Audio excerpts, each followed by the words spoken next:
અમદાવાદથી સમાચાર વસ્ત્રાપુર તળાવ નજીક આવેલ સોહમ અપાર્ટમેન્ટ બહાર શનિવારે મોડી રાત્રે મારામારીની ઘટના બની। સોસાયટીના રહીશો અને ખાણીપીણીની દુકાન ચલાવનાર વચ્ચે મારામારી થઈ। જો કે પોલીસે તાત્કાલિક ઘટના સ્થળ પર પહોંચીને મામલો થાળે પાડ્યો। સોસાયટીના રહીશોનો આરોપ છે કે ગેટ પાસે લોકોની વધુ પડતી અવરજવર રહે છે।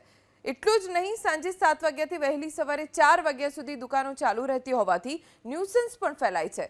તો બીજી તરફ દુકાનદારે પણ સોસાયટીના રહીશો વારંવાર ધંધો બંધ કરાવતા હોવાનો આરોપ લગાવ્યો।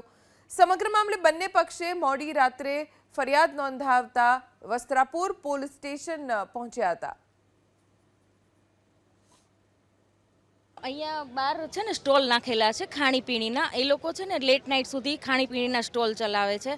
એ લોકોને વોશરૂમ જવું હોય ને તો અહીંયા સોસાયટીમાં જાય છે જ્યાં બેન દીકરીઓ રહે છે। અહીંયા વસ્ત્રાપુર સિગ્નલ ઉપર ઘણી બધી ટ્રાફિક હોય છે, તો આ લોકોનું ટ્રાફિક અહીંયા જ ઊભું હોય છે અને અહીંયા નથી મ્યુનિસિપાલિટી આવતું, નથી કોર્પોરેશન આવતું કે નથી કોઈ ટ્રાફિક પોલીસ આવતી, કોઈ વસ્તુ આવતી નથી। આજે આ લોકોએ સોસાયટીના લોકો ઉપર મરચું નાખ્યું, બટકા ભર્યા, એમને માર્યા અને અનહદ ન્યુસન્સ છે અહીંયા, મતલબ કપલનું, છોકરાઓનું, છોકરીઓનું, ગુંડાઓનું। આજે એ લોકો અહીંયા બહારથી ગુંડાઓને અહીંયા મારવા માટે બોલાવ્યા।